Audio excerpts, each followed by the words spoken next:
now we go to the Trump transition, where fallout continues over the president-elect's phone conversation with the president of Taiwan.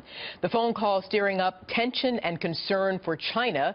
Beijing today issuing a stern response, but still expressing hope that relations between the U.S. and China would not be damaged by the diplomatic dust-up. Brian Yennis is live at Trump Tower here in New York City with more. Brian?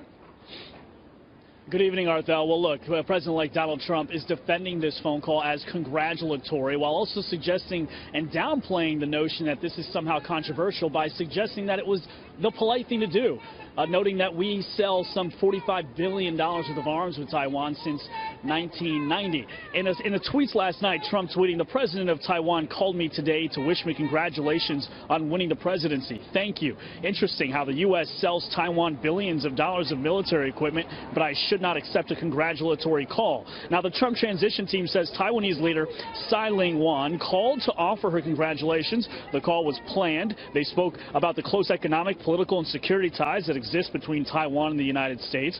But in Taiwan, this is playing bigger. It's being seen as perhaps a potential major signal that the U.S. may boost its support of a free and sovereign Taiwan. Now, Taiwan's central news agency referred to the call between both leaders as, quote, historic.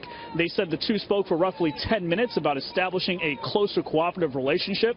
Now, this is a huge sticking point with China, which is hypersensitive to this issue regarding Taiwan. China does not recognize Taiwan as a sovereign nation. They believe it is still their territory. China filed a formal complaint with the U.S. Saturday, saying in part, quote, "We urge the relevant parties in the U.S. to abide by the commitment to the One China policy and to handle Taiwan-related issues with caution and care to avoid unnecessarily interfering with the overall situation of China-U.S. relations." The Democratic National Committee also weighing in, criticizing Donald Trump. Donald Trump is either too incompetent to understand that his foolish phone call threatens our national security, they said in a statement, or he's doing it deliberately because he reportedly wants to build hotels in Taiwan to pad his own pockets. This is a notion that is categorically denied, Arthel, by the Trump transition team. So we hear how the Democrats, or at least some of them, are responding. Let's go to the other side. I mean, we know that Senator Tom Cotton, Republican senator from Arkansas, is praising Donald Trump for taking the call. How else is this playing out inside the GOP?